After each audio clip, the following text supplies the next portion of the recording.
Well, first of all, to be inducted, I mean, when they first told me I was on the ballot, I was blown away by that. Just to be considered was like, to me, I won. You know what I mean? Because I never thought, I don't know of any athlete who thinks of being in the Hall of Fame. You go into to whatever sport it is, but for me, being a boxer was to be a champion for my father. And then when I wanted that, to be the best champion I could be, to be the best champion for my city of Youngstown, to be a very respected champion. You know, those are the things you.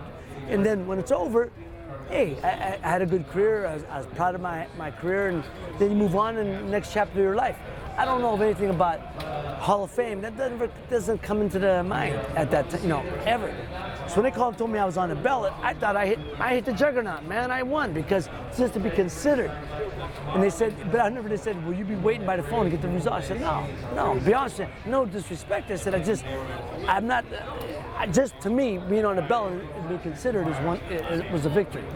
When they called and told me I got in, man, I was overwhelmed, just overwhelmed. And I get it's more about for my father, for my own children now, and about my city. Being the first one inducted from Youngstown, and we're known for being a city of fighters. That kind of blows me away that Tommy Bell's not in there. My father should be in there, but Tony Gennaro's not in there. I mean, those guys like that, and then I'm the first.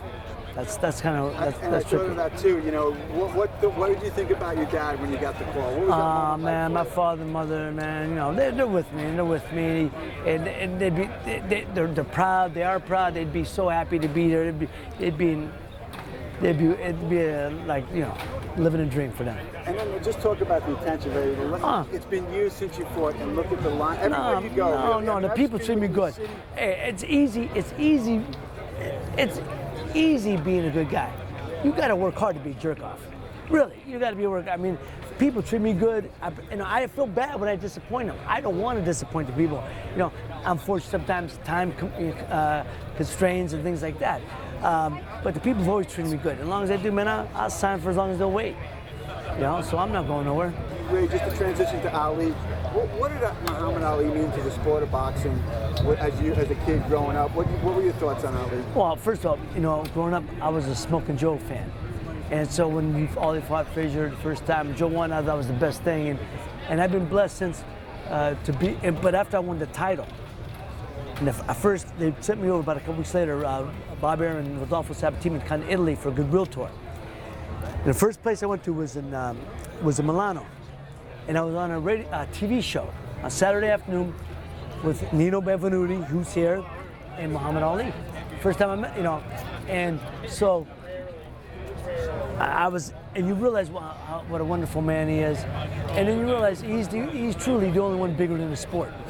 And since then, I've been in his company several times, and he's the greatest. He is truly the greatest. And Smoke was a good friend of mine too, and I love Smoke, and I'm happy. From my understanding, that before Smoke passed, that they made peace with each other. But I love Smoke's always going to be my guy. But Muhammad is the only one that's bigger than the sport, man, like I said. And you get to see. I mean, he's probably the most famous in the face in the world, worldwide. Aside from boxing, just the stands that he made and the courage that he showed to stick to what he believed in, whether you agreed with him or not. Right. You have to kind of respect him. Oh, absolutely, dude. He had his morals, his values, and he stuck to it.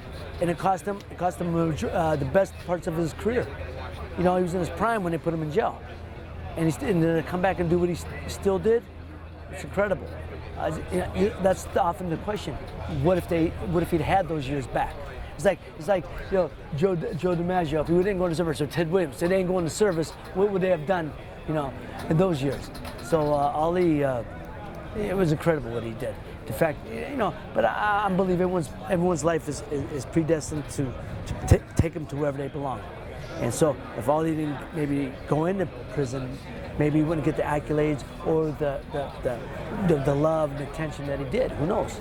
But still the greatest. And last thing, just his boxing style. He kind of revolutionized the heavyweight division. Oh, yeah. First guy, quick hands, quick feet, hands down. Just talk about from a style perspective. Oh yeah. Well, that's what you just said. Style-wise, Smoke was my guy because he was a guy who come forward. Ali was a guy who move. But here's the people who said they all try to copy Ali later.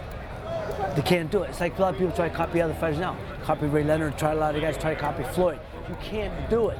You're always going to be a rip-off, and you're going to be a bad rip-off. all he did, nobody could do. All he was the first guy who was going backwards, throwing punches, knocking guys out. Who does that? But you're smart enough to know you're going back. I walk using the guy's momentum to come forward to catch him, drop him. But you'll never see that again. You'll never see. I don't believe we'll ever see a heavyweight as mobile and as agile as him ever. And they talk about the fastest hands ever. He's in the top 5.